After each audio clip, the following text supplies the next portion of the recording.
Welcome back. Today I'm going to show you how I draw this older man's gray beard on Procreate using my brushes and a reference photo.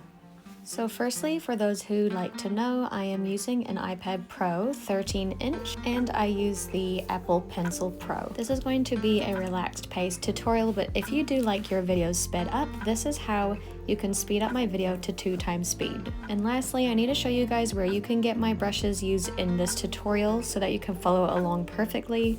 Today I'm using my brushes from my 18 Stubble and Beard brush pack. It comes with a range of stubble brushes, individual hair strands, and long curly hair. So starting off, open up Procreate, and the dimensions I like to use is 3000 by 4000 pixels and 300 dpi. Now go to the wrench in the top left, click Add Photo, and import your reference photo. So I already drew his face and his hair, so these are my separate layers you can see here. With the reference photo on the very tippy top, I'm going to add a new layer above that, and I'm going to select a bright color, which is not the color of my beard. Then using the Studio Pen, I'm using this bright color to map out the initial shape of the beard. This is going to be our guide for the base color. So map out the edges of the beard around the face, but then also how long the beard goes around the neck. It doesn't have to join up perfectly, this is just going to be a rough guide. Now, on a new layer above our face layer, you can take the base color of the beard. So I'm going to do a dark gray, and using the soft brush, I'm going to color in the gray within those guidelines that we just made.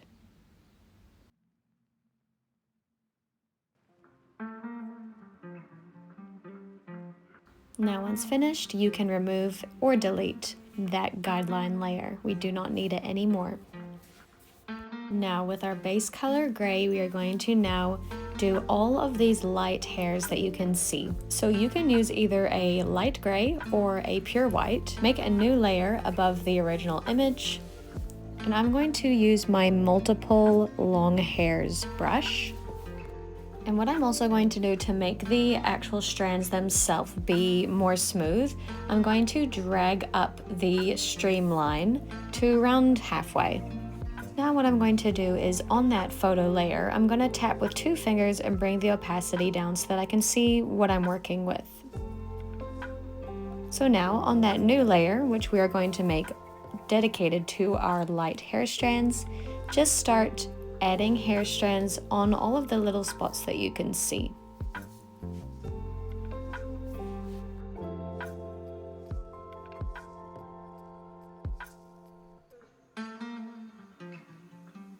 Just adding as many individual strands as you like, make it as detailed as possible.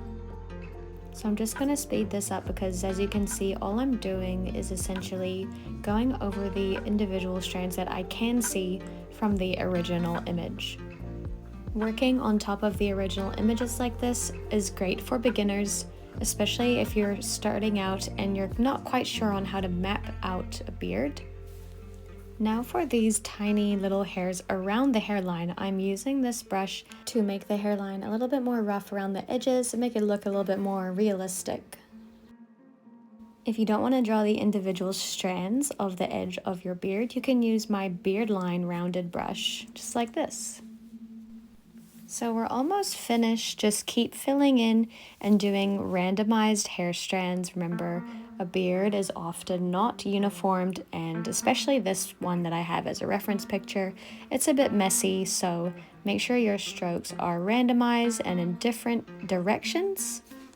And again, along the hairline, I'm just using the individual short hair brushes, and then also using the beard line rounded brush just along those edges. Now next, what I want you to do is see this kind of fluffy outer edge that we have made with our base color. I'm just going to erase it away slightly in the soft brush so that it's not so harsh.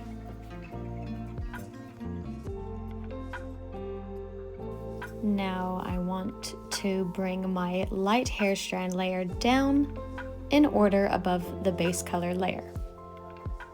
And I'm also bringing the hairstyle layer down to the lowest point.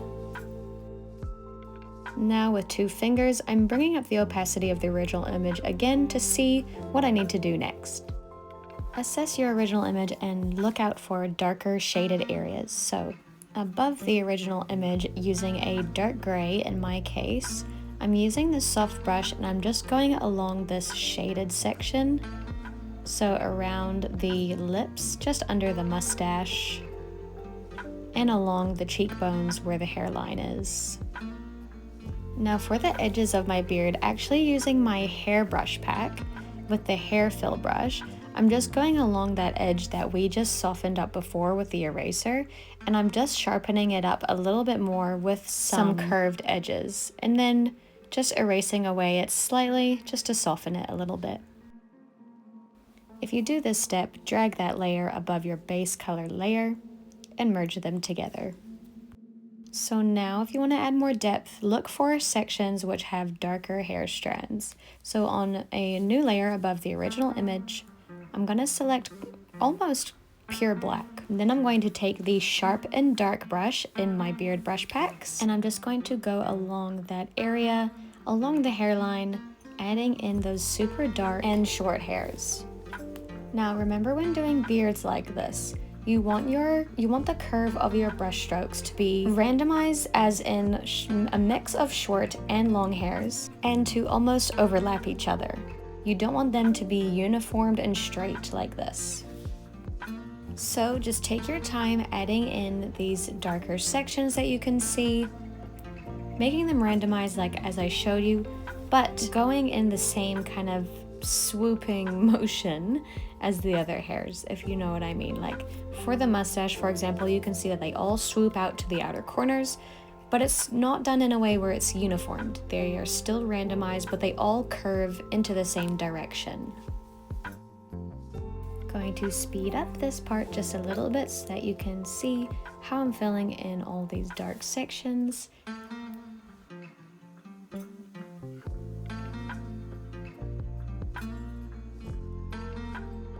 Now once finished, and if you're happy with the dark hairs that you have added, drag and drop that layer underneath our lightest hair layer. Now on a new layer above all of those, in the white, I'm going to grab my loose long beard brush and just lightly dust in a few strokes of this just to add some texture. Then I'm just going to erase away a little bit of the edges that it just melts into the beard. See these very, very bold light hairs?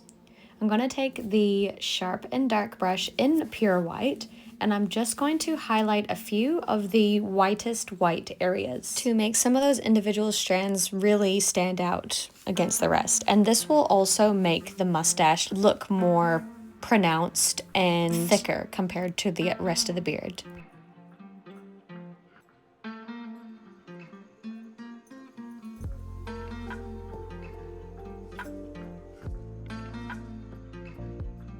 So at this point, we have our tippy top white layer, our curly textured layer, our white base layer, our darker strands, and then our base color layer.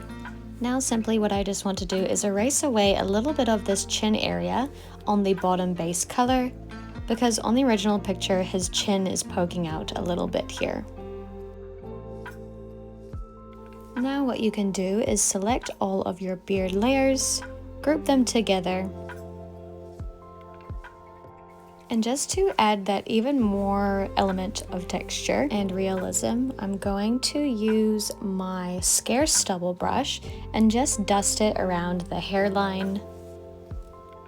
It is a randomized brush, so then I use the erase tool just to erase away areas where I don't want stubble to be, so if any has just creeped up around the nose. And then I'm also using the small space stubble brush and doing the exact same thing. Lastly, just some finishing touches with some extra shading, just to really melt the beard into the face.